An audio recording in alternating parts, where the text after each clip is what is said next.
लोकसभा निवडणुकांचा रणसंग्राम सुरू झालाय। मतदानाची तारीख जवळ आली आहे, पण वोटर कार्डच नाहीये।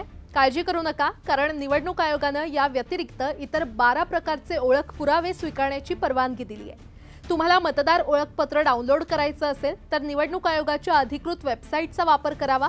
मात्र ज्या मतदारांकडे हे ओळखपत्र नसेल ते इतर 12 वैध पुराव्यांपैकी एक पुरावा सादर करून मतदानाचा हक्क बजावू शकतात। आता हे कोणकोणते 12 ओळख पुरावे वैध आहेत ते पाहूया।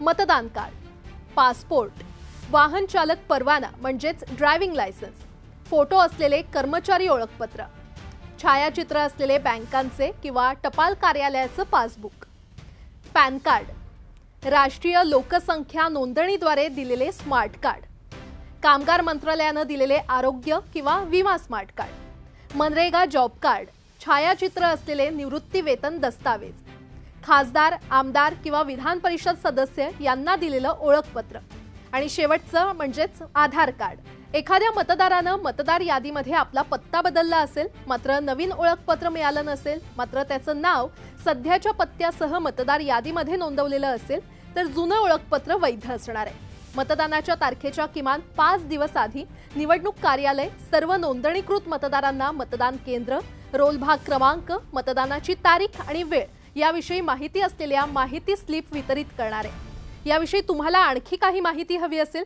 तर आम्हाला कमेंटमध्ये नक्की कळवा।